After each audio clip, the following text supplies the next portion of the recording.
everyone. Welcome to another Daily Gym. Today is Monday, December 2nd, 2024. Wow.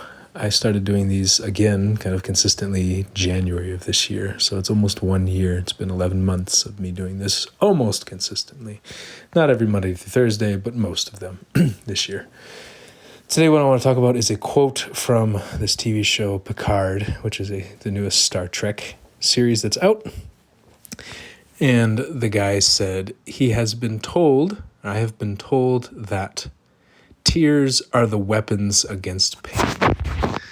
And I may have butchered that quote, but basically I'll fix that up in the title. But so the tears being a weapon against pain, against human pain. And I think about this so much because I see people in so much pain, and often I think we try to suppress the pain and push it down. But really, what if tears are the ways that we actually fight against the pain, or at least we absolve the pain, we release the pain, we dissolve the pain. Almost like tears being like an acid or something that can break down the pain into more digestible chunks.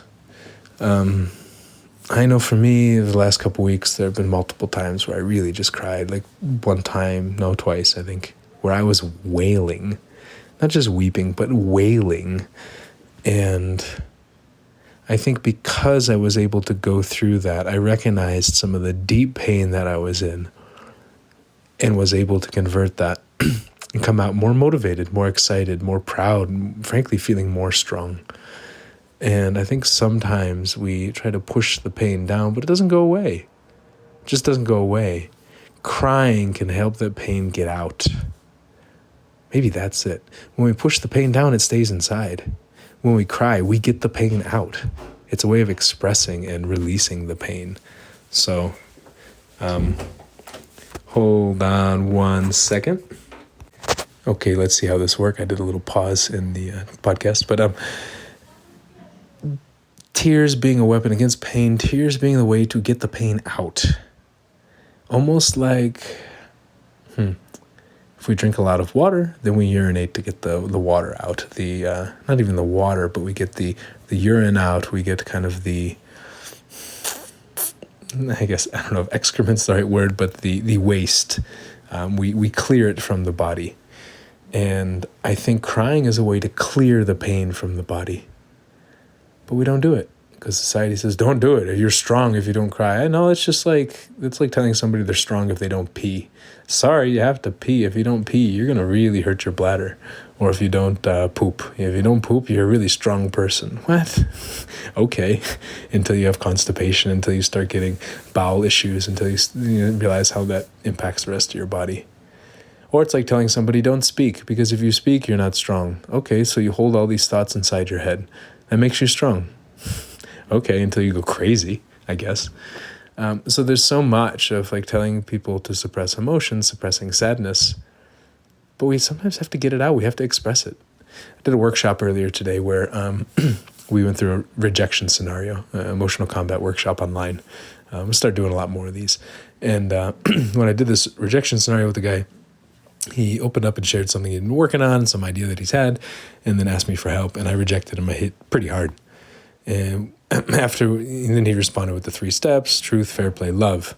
Afterwards, when we were reflecting on the exercise, he said, you know what, it just felt really good to say it out loud to somebody who didn't know about the idea.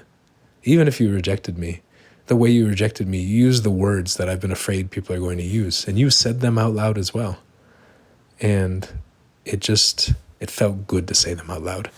So I think a lot of times with this, it's being able to get it out, to not just hold it in the body, to not hold it in the mind, to be able to get these things out. Tears are one of the best ways to let the pain outside the body. Otherwise, we're just holding the pain in the body. And as we hold the pain in the body, it shows up in the abdomen, it shows up in the chest, it shows up in the back, it shows up in the shoulders, it shows up in the eyes, maybe the head, shows up in the foot, the knee. It can show up in so many different ways because we don't let it out. Or we feel sadness, we feel pain, and we let anger out, but we don't let sadness out. And so the sadness stays inside. And the sadness turns into anger because we're only allowed to let anger out. How many people you know do this? Or they feel sad and they only let fear out. They tell you, I'm afraid, but they don't say that they're sad. So I think tears and communication are two ways, especially verbal communication, are two ways to get out sadness instead of just holding it and storing it in the body. And I think someone who gets it out is probably a hell of a lot stronger than somebody who holds all that stuff in, all this bottled up pain. It's like a ticking time bomb. So anyways, that's the episode for today, and I will talk to you all tomorrow. Ciao.